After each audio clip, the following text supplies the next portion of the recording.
Yo, what is up guys, Ghost here, welcome back to the channel. So in today's video, we have some brand new playtest details to go over.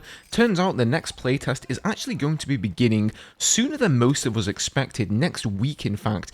And we also have some details there as to what is going to be tested and how are they iterating on the feedback from the previous test which took place last week. So without further ado, if you guys enjoy the content here on the channel, make sure that you are subscribed so you keep up to date with everything Battlefield. An overwhelming majority of you guys are not subscribed to the channel, so maybe you see these videos recommended and you think you're subscribed. It would be a massive favor to me if you guys can check below and hit that button up for me, because the support really does help. Okay, so the first bit of news today comes via a leak over on the Battlefield subreddit, and this looks pretty legit to me. This appears to be a screenshot taken directly from the feedback-related Discord that the Battlefield Labs players got into last week, and here this appears to be an official announcement from the devs, and they say, as we approach the end of the week, we wanted to take a moment to share some insight about how our first play session went with Battlefield Labs. Head on over to the Battlefield Labs March 7th playtest, so here you can tell that they're creating separate feedback channels for each of the playtests, and there is some info from that particular feedback session that we'll get into in a minute. So they say you can head there to find out some of our learnings, how we view your data, and the decisions we make coming out of the play session.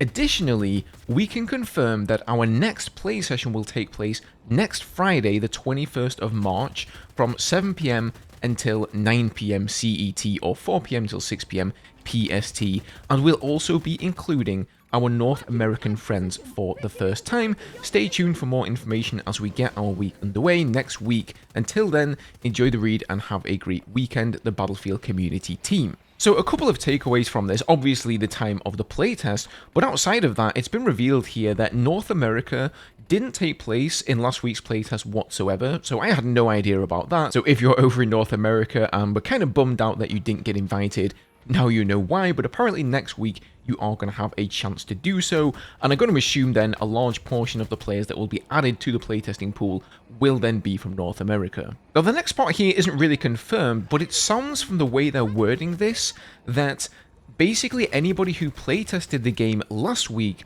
is also going to be included in next week's playtest as well, because otherwise, why would they be sharing this information specifically in that Discord where the only people who have access to it are the playtesters? So it sounds like, as is the case for many alpha testing sort of programs like this, if you get access once, then you got access throughout the whole entire thing.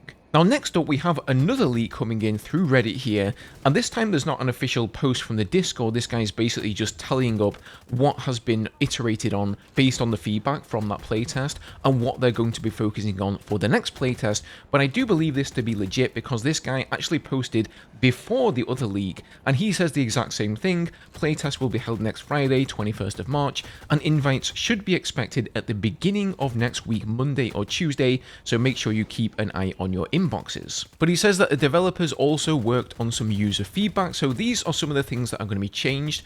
First of all, the pace of the battle, especially the movement of both the map and the fighters or the soldiers. So I think what he's referring to here is that, for me at least, when I looked at some of the leaked footage, it appeared as though they moved kind of slow. I know that most people want the movement in Battlefield to slow down a little bit.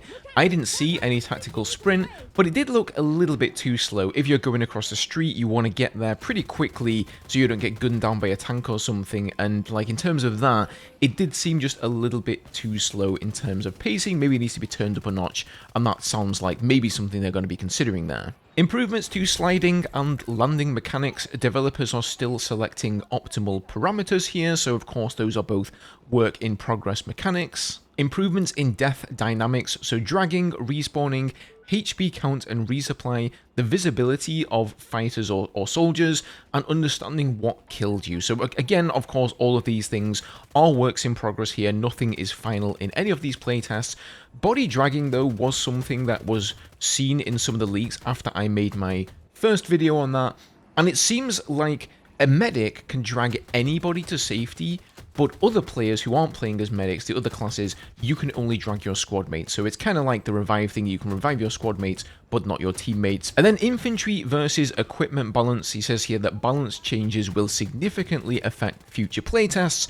Yep, that's pretty much expected there. Now, the developers also shared some statistics from the playtest. So first of all, 12% of players actually revive their teammates. This doesn't come as a big shock to me at all, because I think in general, there aren't that many people in Battlefield who actually do bother reviving their teammates. Also, you have to remember that there may be people who've never even played Battlefield before, they don't know how the mechanics work.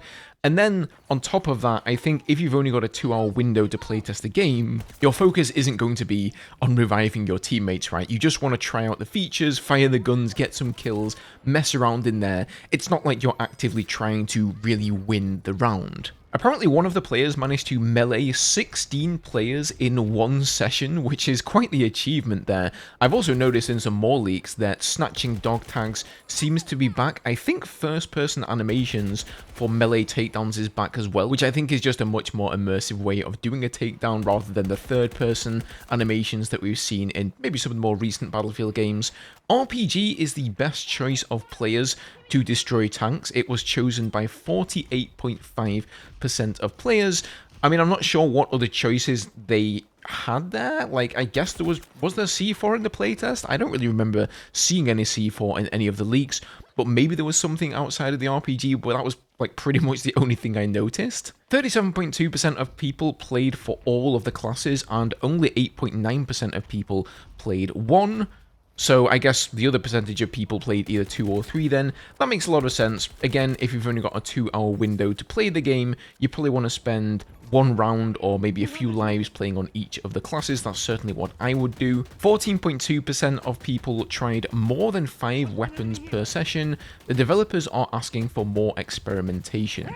So it sounds here like they want people to really get stuck in and just try things out. Remember, this is not like, you're not trying to win the game per se, right? It's just for testing purposes. So they want you to get in there, try the different classes, try the different weapons, try and really break stuff, I guess, and experience as much of it as you possibly can, because that's going to give them the absolute best possible feedback. And this guy, again, says here, if you were a part of the first playtest, you will be a part of future playtests. So I'm not sure if he has the same takeaway from the prior announcement that I mentioned to you guys as I did, or if he's gotten some other official communication via the Discord that we haven't yet seen. So this is good news. I honestly thought the next playtest may be a month apart. We could also receive a new blog post from DICE. I know that the community manager, Kevin Johnson, he put one together for the last playtest, which basically detailed exactly what they were trying to test and some of the changes that were going to be coming to the new Battlefield game.